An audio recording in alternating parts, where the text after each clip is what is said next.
What's up, everybody? Cinema Corey here, and one half of Movie Chumps, and I just watched Backrooms. So I gotta say, I really don't know anything about the lore coming into this. I know it was a creepypasta meme situation, and then Kane Parsons, also known as Kane Pixels, developed a web series for it for years, and then was approached to make it into a feature-length film. I knew it was about, kind of liminal space horror, but beyond that, I really didn't know much going into this. And I gotta admit, it really didn't appeal to me. That's probably why I didn't see it in theaters to begin with. But I gotta say, this movie was excellent. It had a pervasive sense of dread throughout the entire thing. The whole liminal space horror thing is really not something I was familiar with.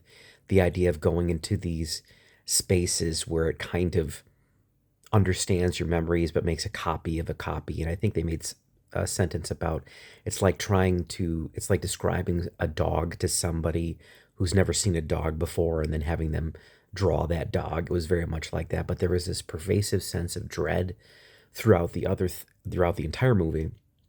I thought the cinematography was excellent.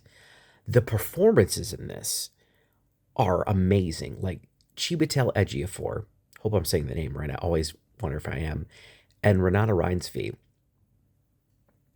who is, both of them have become established actors, were fantastic, especially Chiwetel Ejiofor. His character of Clark was amazing. And this was so was Renata Reinsve as Mary, is very much an example of how we get caught in our own destructive patterns, how we have an unwillingness to change sometimes, and we'd rather stand pat and stay where we are psychologically rather than growing as people. Also, having said that, this is just kind of a very scary movie. Like the music in this, I'm not sure who did the music, but that was, again, it created that pervasive sense of dread throughout that I appreciated. There was definitely a couple jump scares, but they were done well. Um, and where this movie kind of goes, I really wasn't expecting, but I was as there for the ride. I was kind of watching it the whole time going, where exactly is this going? I kind of was just intrigued the entire time, and it definitely lends itself to possibly some sequels, I would say. And this is a movie that I have no doubt will have sequels because it was $10 million to make, and I think it's made almost 380 or 390 million. So that's hell of a return on investment at this point.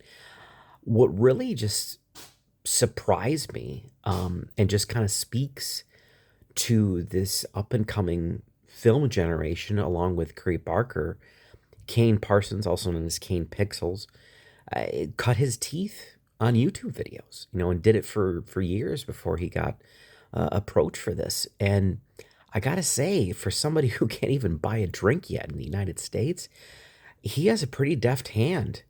And the fact that he was able to be so commanding as a director and attract the talent of these two actors. I mean, Renata Reinsve and Chiwetel Ejiofor are both Oscar-nominated actors.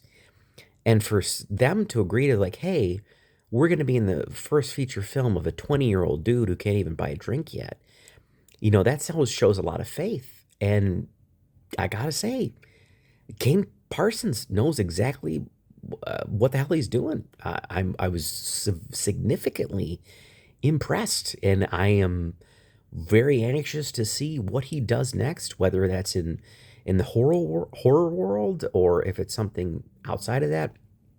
I'm excited to see where it goes next. So I was very, very much impressed with this film. I get the hype now. Again, it wasn't something I was initially interested in, but this was a great horror movie, and a great debut.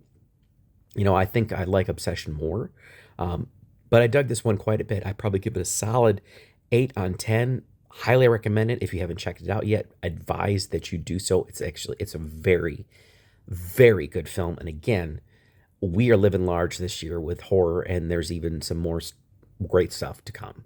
So that's it for now. I am Cinema Corey, also one half of Movie Chumps, and I'll see everybody next time.